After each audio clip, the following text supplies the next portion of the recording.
ubu ni hari ibintu bitatu ngira bitatu genderaho: kora, kura, gira. Icyo gihe ngewe nabaga mu nzu y'icyumba na salo, mbanamo ngewe na bashiki banjye batatu na petit frere mu nzu y'icyumba na salo. urumva byabaga gusasa muri salo, abakobwa bakajya mu cyumba.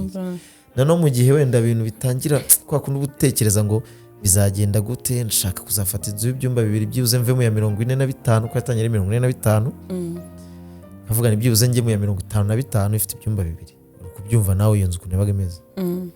Hahita hazamo n'umugore atwite.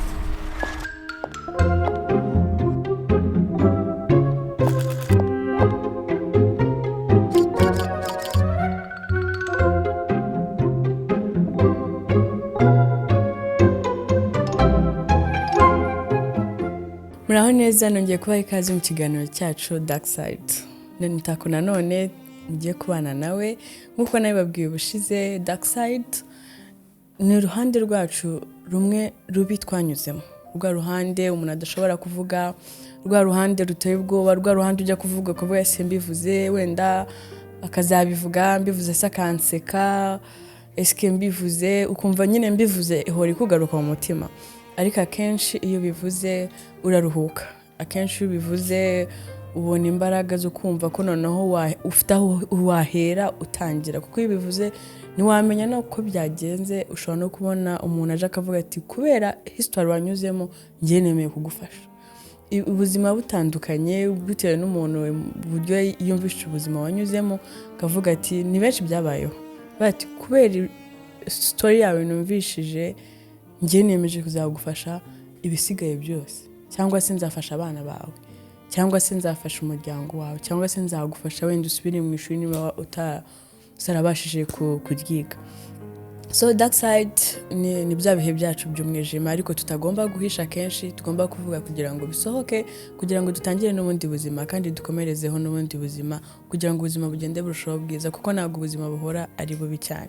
So uyu munsi mbafitiye umutumirwa, ngiye kumwakira muri studio yacu abibwire anadusharinga story adufitiye uyu munsi. Ndakwakiriye muri Dark Side. Thank you so much. Amakuru ni meza, turakwakiriye muri Dark Side. Wakwibwira abanyarwanda n'abakunzi bawe ndetse n'abakunzi b'iki kiganiro? Amazina yanjye nitwa Cedric. Nkaba ndi umukinnyi wa filime, nkaba umu influencer, nkaba umu businessman, ndetse n'ibindi bishamikiyeho ku ruhande. Ariko so far ndumva ibyo arizo professions zibanze ndimo kwibandaho cyane. Okay. Cedric ni umusore, ni umupapa, ni umuntu uri marié, ni umuntu wenda ubatse ufite Cedric ni umupapa yego, ariko utari marié. Mfite umwana. Story zo muri rusange nk'abanyarwanda cyangwa abanyafrika, bitewe n'ahantu tuba twaravukiye, ntabwo ushobora kubura challenges warahuye nazo, yaba mu kuvuka, yaba mu gukura, yaba wakuriye ibyo ukuriyemo, ntabwo zabura. Ariko njyewe personally ntabwo navuga ko challenges mfite ari za zindi ziri deep cyane. Ni challenges n'abandi bahura nazo, ariko buri muntu agira uko yakira ibintu. Wenda ntagiye muri byinshi, challenges ya mbere duhura nayo nk'abanyafrika ni ubukene. Ubukene bukatugagaza kabisa, ugakura hari ibintu runaka, hari bezo runaka abandi bana babona wowe utabashaga kubona. Sibyo? Nk'urugero nkanjye wenda famille nakuriyemo ntabwo ari famille ikize, ariko nanone ntabwo ari famille yasabirizaga, ari famille aho hagati, ariko hari bezo nk'abana twiganaga babonaga ngiye ntabashaga kubona, bitewe wenda na financial stability twabaga turi mu cyo gihe. Nk'ubu ndabyibuka ko nk'ubu ngewe iyo mfite amafaranga numva nshaka kurya, ndagenda nkakaranga inkoko nkicara nk'irya njyenyine. Kubera iki? nakuze numva nko mu baturanyi bakaranze inkoko mu rugo twatetse nk'ibishyimbo geretse ku bijumba, ukumva wa muhumuro mu baturanyi urimo gutonora ikijumba. You understand? Yes. So izo ngizo ziba ari challenges abantu duhura nazo, utavuga ngo wenda ni ikintu kiri deep cyagushegeje ku mutima, ariko financial stability ijoro role nini cyane mu mikurire n'imibereho yacu nk'abanyafurika muri rusange. Cedric, niba nta kibazo nakubaza, Cedric afite ababyeyi bombi? Yego afite ababyeyi bombi. Ufite abana muvukana? Yego mvuka muri famiye y'abana 7, ndi umwana wa 2, nkagira papa na mama. Iyo ni nayo famiye yanjye, actually n'umuhungu wanjye. Niyo famiye yanjye. Okay, that's very nice. Ni ryari wigeze kumva wicaye ukicara nk'ahantu kumva hari ukuntu nubwo ibyo byose twabinyuzemo hari igihe biba bidakomeye cyane, ariko wowe personally, wowe ku giti cyawe muri ubu buzima uri kunyuramo, muri ubu buryo wenda uri kugerageza ushaka ubuzima, cyagiye uvuga uti ndashaka kuba umu businessman, ukagerageza uyu munsi bikanga, ni ryari wicaye ukumva uvuga ati Imana kubera iki ngiye bino nabigeraho, cyangwa se kubera iki ngiye biri kubaho, ukumva nyine ni iki kintu cyakubayeho ukumva uravuga ati Imana ahangaha ubu ntiwanyibagiwe? Well, niga muri kaminuza, niga i Butare, abantu bize Butare wenda barabizi, habaga ikintu bita crise y'atari. So urumva njyewe nabagaho ari ugutegereza iyo bourse. Iyo bourse yaba yaje sava, yabitaje kikaba ari ikibazo, ko njyewe ntago niyizi mpamagara mu rugo iwacu ngo mpa amafaranga. Ko njyewe navuye mu rugo kubera haso nyine, navuye mu rugo mfite 13 years, imyaka 13. Njyewe njya gushaka ubuzima, nagiye kubana nawe n'undi mu grand frère, ariko n'undi still ni imihanda. Kandi mu myaka 13 umwana bakiri muto cyane. So ubwo buzima rero ngatangira nirebera, mvuga ni mu rugo sinzagira ikintu baka, sinzagira ikintu, sinzabagondoze kwa. Rero rimwe nari nicaye inzu bansohoye, ikarita yo kurya bayitaga igifu. Cyashize wicaye hanze, imvura iri kugwa, imyenda yawe iri kunyagirwa, urashonje, nta muntu wahamagara. Icyo gihe naricaye ndasenga, ndavuga ko Mana, nararize actually. Nararize ndavuga ko Mana, ubu nge ntago ndi umuntu nk'abandi. Kuki ngewe ndi muri no situation? Kandi noneho gasanga uri muri clique cyangwa uri muri crew y'abana bishoboye, wowe ntibishoboye. Nta n'uri bujye kubwira ngo wampaye amafaranga uko azi ko nawe uturuka muri famille nk'iyo aturukamo. Rero ukabyimenyera, ukajya ku ruhande ukigunga. Bakaguhamagara ngwino dusanga ngo utsoke, ariko watekereza ibibazo ufite, ukavuga uti ntago ndo gusohoka, ntabwo ndo kujya mu bandi bantu. So icyo gihe naricaye ndabyibuka 2015 naricaye, bansohoye mu nzu, inzara imereye nabi, nta muntu nahamagara, nta muntu kwitayeho, ukicara ugategereza icyo Imana iri gukore gusa. Ikiza nuko buri Imana ibifite inzira nyinshi igenda icishamo ibintu. Naje gusanga iyo situation nayivuyemo, n'iki ndarangiza nkomeza ubuzima nzi imihanda. Twe no challenges umuntu agenda ahura nayo. Rero nyigera muri ubuzima bw'i Kigali bwo kwishakishiriza, gukodesha inzu i Kigali, gutangira ubuzima bw'umusore. Kandi noneho njyewe nkimara kurangiza nibwo nahise mbyara, nibwo nahise ntera inda. Kambivuge gutyo. Ubu urumva mvuye muri case yo gushaka ubuzima no gushaka stabilité, gufonda ubuzima ku kageto ka 30, nayo kuyabona ari ibibazo. Ebana haba hajemo umwana, urumva bita bihumira ku mirari. Umuntu aba yakuye muri IPRS, ya diplome umuntu aba yarakuyeyo, ntago nabashije kuba nayikoresha, kubera ko ntago nari mfite umwanya. Nagombaga gushaka ikintu gituma mbona amafaranga vuba kugira ngo nitunge, ntunge famiye. Urumva n'abavandimwe, urumva iyo uri umuhungu mukuru baba bakurebaho bavuga ati grand frère araduha, ese biragenda gute. Njya kuri iyo pressure, mfite izo nshingano zo kureba abo bavandimwe banjye, mfite inshingano zo kwireba ku giti cyanjye, mfite n'inshingano zo kureberera uwo mwana ugiye kuvuka. Byasabye ko niyambura ibintu byo kuvuga ngo narize, mpita njya gucuruza imyenda mu isoko ry'Inyamirambo. Ndagenda ntangira kuba umucuruzi w'imyenda. Njyewe buriya nta kintu na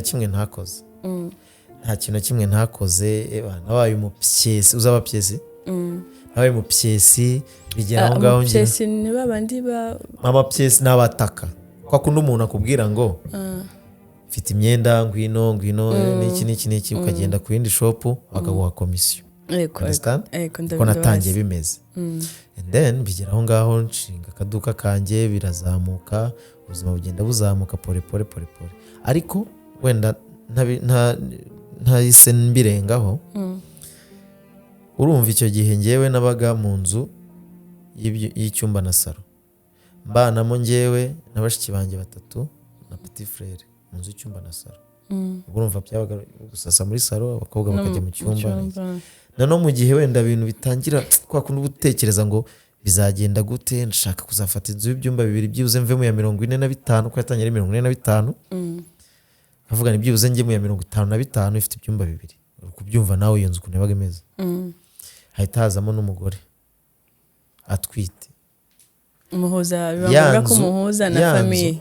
yanzu tubamo icyumba kimwe na salo banamo n'abashiki banjye 3 banamo na petit frère hahise hazamo n'umugore unatwite uhita ukubitira no icyo gihe nta nubwo nacuruzaga iyo myenda itaranafatisha umuntu akiri aho ngaho gusa atarafatisha so uragenda ukadeprima ninjye bose bareba ntawe ufite akazi muri bo ninjye bose bareba kandi ndacyanarwana na cya kintu cyo kuvuga ngo uyu muntu yize kaminuza nshaka gusa nyine nk'umuntu yize kaminuza urumva byamfashe igihe bimfata urabona ko kuno umuntu abaho ukajya ubona arayenga arananuka arayenga kandi ubona ari umujene muzima ibyo bintu byambayeho abantu ukicara ukavuga uti ndakora iki ukareba hirya hino inguni zose ukabona naho gutabarwa kwawe kuzava you understand byansabye gufata inzu nini y'ibyumba byibuze 2 na salo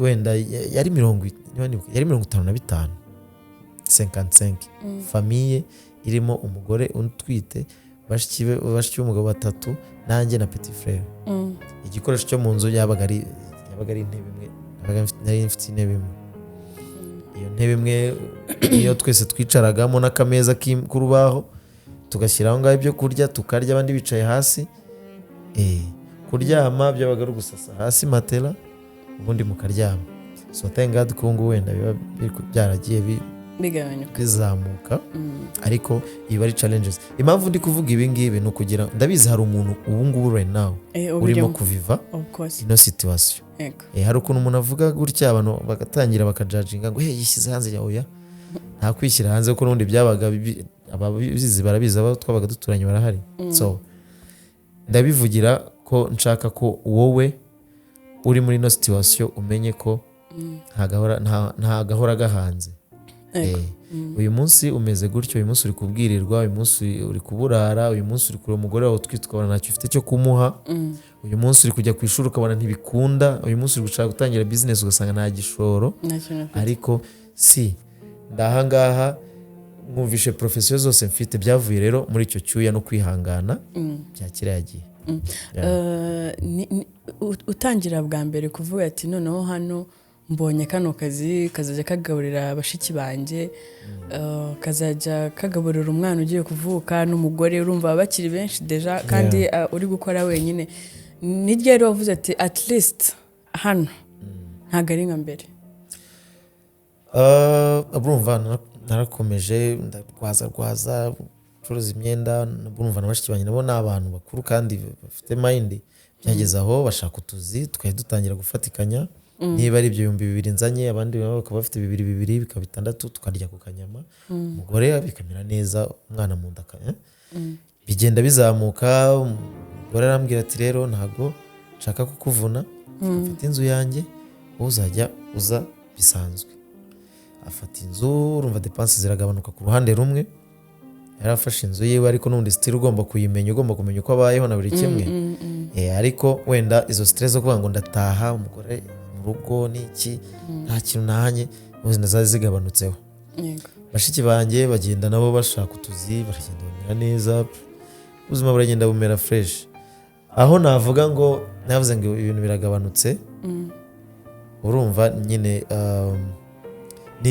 nicyo gihe ba sister batangiye gukora Cedric iyo urebye ubuzima wanyuzemo uburyo wabayeho na famille yawe nubwo wari ufite ababyeyi nubwo wari ufite wenda ababyeyi bawe ntabwo bari bakinye cyane ku buryo wajya gustrugglinga bingana gutyo iyo urebye umwana wawe aka kanya ni iki kintu kigutera ubwoba ugereranyije n'ubuzima wanyuzemo? Bon, njyewe kubera ko nari mfite mind y'ubuhasla, nari mfite mind yo kuvuga ngo ndashaka kuva mu rugo zahagaruke hari ikintu mpazanye. Yego. So biggest fear ngira nuko famille yanjye yakongera igasubira aho ngaho twari turi icyo gihe, cyangwa se umwana wanjye nkamubona ari gusabiriza cyangwa ari ikintu abuze. Ni nayo mpamvu umuntu abyuka buri munsi umuntu akora cyane kugira ngo bitazirepeta, cyangwa ubwo buzima nanyuzemo bishaririye umuhungu wanjye azabunyuremo struggling, minervale yabuze, ibyo kurya byabuze biki. So niyo mpamvu umuntu akora cyane no kugira ngo ibyo bitazasubira. Naho ibindi byose bivuga ngo umuntu agira ubwoba ngo work, just wake up and work. Nsubiye inyuma ho gatoya muri kaminuza yawe, iyo wicaraga kenshi mu ishuri, ko ndakeka wari warakuzemo afite ubwenge kubera ko wavuye iwanyu hakiri kare, iyo wicaraga mu ishuri iki kintu cyaguteraga ubwoba? Hari ukubura amafaranga y'ishuri, hari inzara, hari wenda kudasubira mu rugo utaratsinze, hari ugutsindwa, hari ibintu byinshi, minervale, ibintu nk'ibyo. Niki cyaguteraga ubwoba cyane kurusha ibindi? Ikintu cyanteraga ubwoba kurusha ibindi nuko urumva mwigaga mutazi neza yuko rega undi hari ikintu education twagiye tunyuramo, akenshi usanga abantu biga ibintu batabyumva. Nanjye muri secondaire nize math, physique na chimie. Muri Butare muri PRS niga computer science, ubwo ni IT. Ibyo bintu IT ni ikintu gisaba base kuba warabitangiye kera. Ugasanga nicaye mu ishuri ndimo kwiga IT nta base mfite. None ngavuga se ibi bintu ndimo kwiga bibiri. Muri secondaire nize math, ahanga ndimo kwiga computer, math sinayimenye neza, iyi computer ndi kuyihera hejuru ntabwo nzayimenya neza. Kavuga ni ibi bintu bizancanga nigera ku isoko ry'umurimo. Ugasanga ntiwanavutse muri famille byibuza imeze neza ngo babashije kwishyurira ujye kwiga icyongereza neza. Ibyo bintu nubwo wenda waba utabyumva ariko byuzura urimo urwumva. Ugasanga uri gustrugglinga kumva ururimi first of all, no kumva matiere bikajyaho. Ugasanga abantu benshi urinjije kandi waratendinze. Jewe ndaravuga ngo narinjije uko ngende umuntu arafite ukuntu ni debria niki, ariko yaricara ngavuga nk'ibi bintu kuba tubyiga gutya tutabyumva ari technique, abantu nidusohoka tukagera ku isoko ry'umurimo hano hanze bizagenda gute? Ugasanga afite icyo cyoba cyo kuvuga ngo bizagenda gute, umuntu azasohoka niba makazi nicara imbere ya machine network y'abandi bure ukwezi kose ari nge mu IT mukuru. Ugasanga ni ikibazo. Na kenshi nabyo bintu byananyuriye yansavuga nijya muri business, uretse ko nanakuze mvuga ni nzakora business buriya kuva navuka nta muntu ndakorera.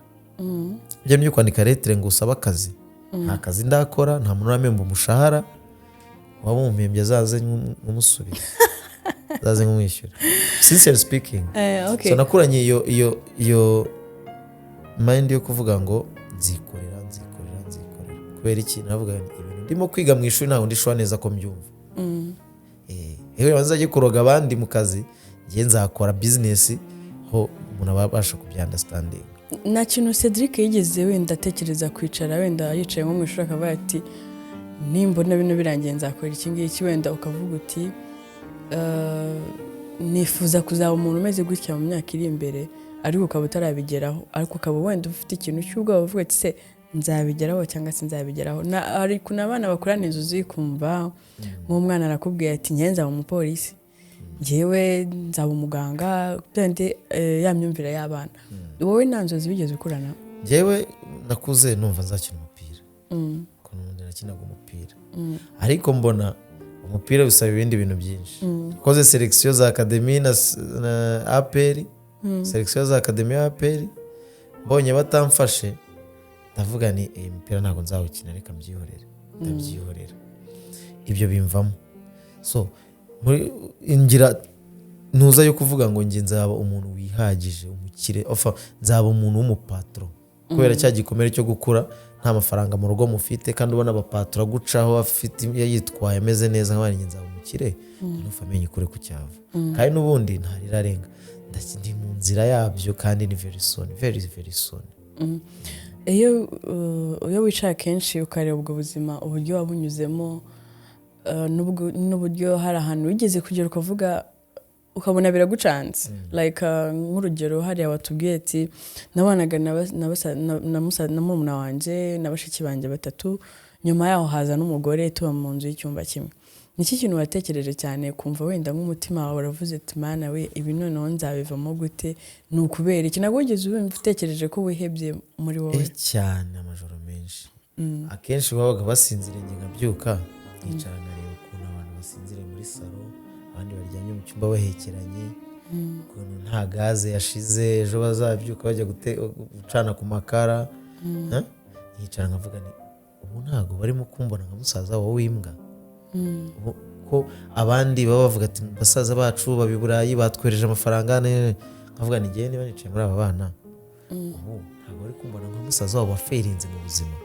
Ariko undi mutima ukambwiye ngo Cedric, you will make it, you will make it.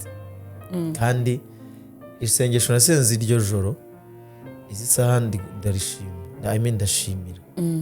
Hari ukurusubiza amaso mukavuga mana warabikoze pe. Niba narabaga mu nzu y'icyumba na saro tubana na bashiki banjye zisanga mba muri etage, niba kiragiye naragendaga n'amaguru kuva ku Gisozi kugera i Nyamirambo, isanga mbasha kuba natega cab cyangwa niyo modoka yaza, ni ibintu umuntu abakwiye kubaho grateful. So njyewe rero ndapfukama akenshi nk'iyo saa 9 zinsanze ndi maso, sinabeshya ngo ndikangura ngushyira muri veyo. Akenshi naba ndi mu kabari, naba ndi mu rugo, naba ndi hehe, saa 9 zinsanze ni isengesho ry'ishimwe. Imana warakoze, ndagushimira kuba nyina humeka umwuka w'ubuzima kandi ndi en bonne santé, ntacyo nabuze, nta gikuba cyacitse muri famille, nta famille ukigira ikibazo wenda ngo yashonje ngo iyo stage yavuye. Ubu ngubu wenda hariho stage yo kuvuga ngo umukecuru akeneye ko umuntu amuvugurira inzu, muzehe akeneye yuko kumukorera ibi n'ibi n'ibi, basista none abakobwa bakuru baritunze bameze neza.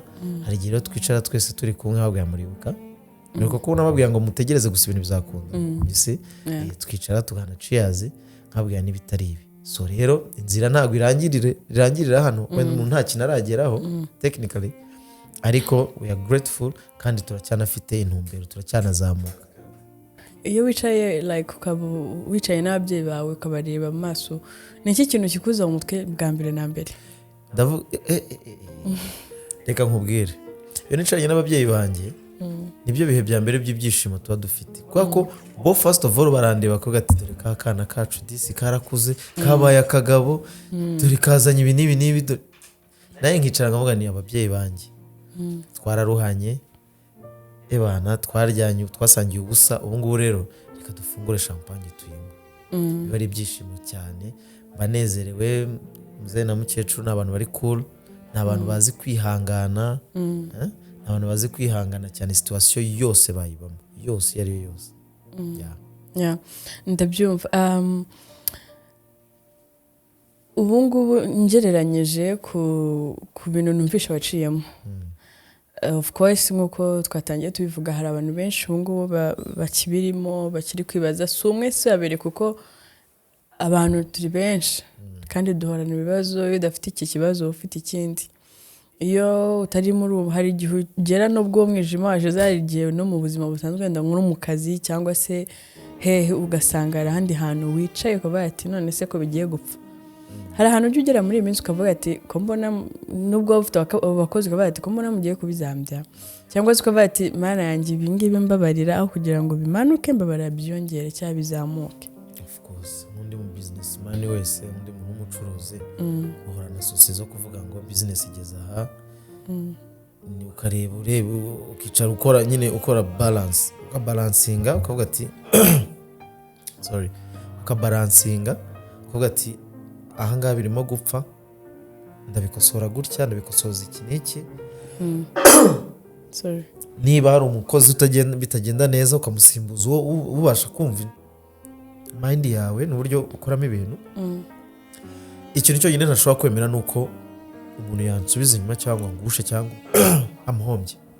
niho ngiye kubaza nabwo hano ugeze hari igihe ucara n'abandi bajama wenda cyangwa se ukabona abandi bajama wenda bakora ibindi bintu bigiye bitandukanye ntabwo ujya ukunda guhura n'imbogamizi z'abantu wenda bakunda kuguca intege bati se biriya ni ibintu by'akabari we byavamo cyangwa se ukabwira ati wowe urabona bimwe na bimwe wowe uri kugerageza gushyiramo imbaraga ariko bakagerageza kukumvisha ko ibyo bintu bitashoboka.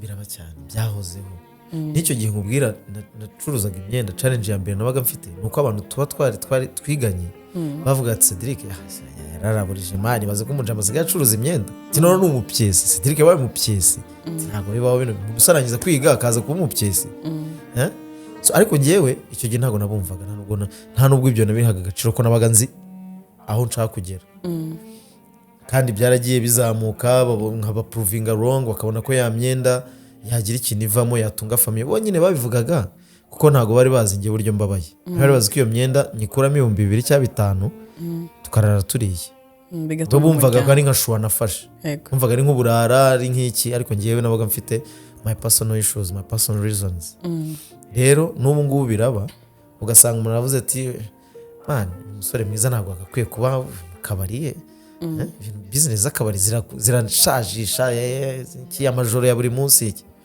ariko bakonzi ko nza ahantu nshaka kugera ibyo ndabyumva muri uko gutwi bigacamanga bigakomeza ko ngiye mafite ukuntu numvamo ibintu n'uburyo ngengera ama principe yanjye nta mushaka kuza ngo mpindurire mind yego wankosora nta muntu udakosa wankosora ariko nta muntu ushobora kuza ngo mpindurire ibitekerezo kuko nta nubwo byaguhira mfite ukuntu nigira ama principe ngenderaho rwose kandi thank God ko aba successful most of them. Cedric nagira ngo wenda subiye inyuma ho gatoya ubuzima bungubu wenda kuri itaci uyu munsi hari abasore bari mu myaka yawe ariko wenda bari muri ubwo buzima aho kugira ngo wenda bahatanire kuba babasha gukora kugira ngo wenda nabo bave muri ubwo buzima ahubwo bakumva ko ikintu kibafasha cyane ari ibiyobyabwenge ugasanga kenshi bagize agahinda gakomeye cyane cyane kuba badafite abo babwira hari ababicamo badafite ababyeyi hari ababicamo badafite imiryango ariko ukabona kenshi imitekerereze yabo n'imyumvire yabo wenda no kugira stress mu mutwe cyangwa na depression irenze mind zabo bakumva ko ikintu cyonyine cyabafasha ari ukunywa ibiyobyabwenge kunywa amatabi kutitaho ugasanga umuntu yaragiye arangirika ejo ateye inda hano ugasanga ari kurwana n'abantu mbese ntago ari wa muntu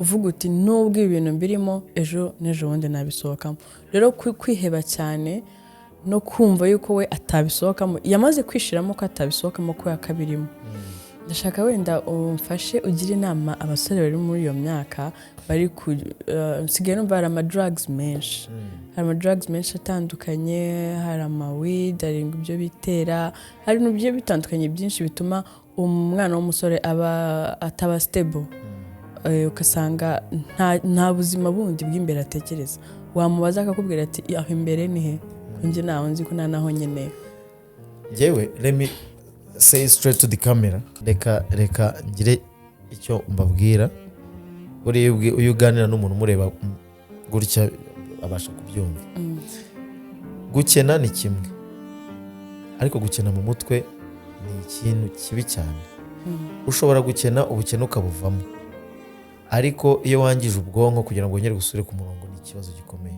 ariko n'abantu mwishuka sinkurenganya wenda situation irimo uzi wagahinda gutera uzi uburemere ifite ariko munshereka mubwiza ukuri ibiyobyabwenge ntabwo ari igisubizo ushobora kujya mu mayoga kuko ufite depression ukajya mu mayoga ukiyahuza amayoga iryo joro ukumva ntari buri kumwe n'abajama ariko muri hangover iyo ufite hangover ufite na depression iba ari kanseri kimwe iyo ufite ubukene ukanywa ibiyobyabwenge iyo ni kanseri ituma utazava muri bwa bukene trust me ubyemere cyangwa ubyange niba uhuye n'ikibazo ubukene buri universel abantu bose ku isi hari abakene bose ku isi kandi ntabwo wahura n'umuntu ngo umurenganyirize ngo umukene ngo wamukenewe oya ariko iyo umuntu anywa ibiyobyabwenge akiyangiza akamera nabi ikibazo kiba kiri kuri wowe na cya kibazo cy'ubukene ntitukireba tureba wowe ku giti cyawe so ikintu gihari ngiki niba uri gufesinga ibihe bigoye ubu ngubu menya ko n'abantu bafite amafaranga ntago bavutse bayafite kandi hari steps bagiye banyuramo. You understand? Niba urimo guhangana n'ibibazo bihangana ikigabo kandi ikintu cyonyine kizabigukuramo ni hard work na discipline. Discipline itandukana n'ibiyobyabwenge, itandukana n'ibyo bindi byose. Discipline, commitment, ibyo nibyo nizo keys ebyiri zizagukura muri ubwo bukene urimo cyangwa muri ibyo bibazo ufite. Ntago nkuvebye cyangwa nkushyireho amakosa ngo niwe wabyiteye cyangwa iki. Oya, twese turavuka tukabaho tugahumeka tugakura tukagera gute, hari ubuzima ducamo. Ariko niba ufite ibyo bibazo urimo kunyuramo, making sure ko discipline na commitment ibyo byonyine bizagukura aho ngaho. Kandi ntagahora gahanze uko nabivuze. Uyu munsi urakennye, ejo uzagafata none ujye wicara witekereza uvuge ngo ibaze gusa ejo bundi nari meze gutya na gutya. We it's just a matter of time. Wowe be simple, be calm, be disciplined, be committed. Ibindi byose Imana irabikora. Thank you so much. Nkuko mwabyumvise rero Cedric atuganirije ubuzima bugiye butandukanye, atubwiye ibintu byinshi. Ni hahandi nakubwiye ngo uko byameze kose nta muntu utagira dark side, nta muntu utagira igice kimwe cy'umwijima yageze kunyuramo cyangwa se yigeze gucamo. So niyo mpamvu rero tuba tugomba kuganira gutya. Hari ibyo Cedric ibyo byose yanyuzemo, hari ababirimo bunonaha. Niba bafata umwanya wo kureba kino kiganiro ndabizi neza ko hari icyo bizabafasha, kandi nabo baziga kuba bavuga kugira ngo umutima wabo nawo uruhuke. Muzajya muhora mubona ibiganiro bigiye bitandukanye, muzumva ama stories menshi agiye atandukanye, kandi nawe nubona watera intambwe yo gushaka kuvuga uzatwandikira kandi tuzakwakira kugira ngo tuye tuganira twese tugire abo dufasha natwe ubwacu twifashe kugira ngo turuhuke mu mitima. So Cedric, uyu munsi aba ari umunsi utangaje. Iyo tumaze kuganira kenshi ntabwo tuba dushaka guhererwa n'agahinda. Hari kandi kantu tugira kitwa a quote of the day. Waba ufite ijambo ry'umunsi wagenera abakunzi bawe? Ijambo ry'umunsi nagenera abantu, ndatanga ihumure ku bantu batamerewe neza. Ndatanga amashimwe ku bantu bagerageza gufasha abatameze neza. Ikindi kandi ndahumuriza abari mu bihe bitari byiza, yaba abarwayi, abagize ibyago, abantu bose batamerewe neza. Ntagahora gahanze. Ubundi ngiye hari ibintu bitatu ngira, bitatu ngenderaho: kora, kura, gira. Nuvuga ngo kora, nuvuga ngo work hard, kora cyane.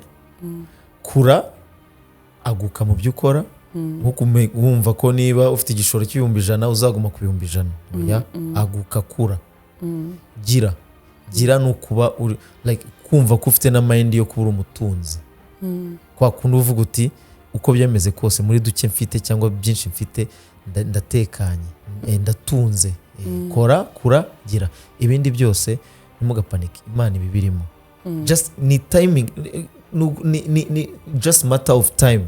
Ibindi byose bizakunda. Ndumva ari ibyo. Thank you so much Cedric. You're welcome.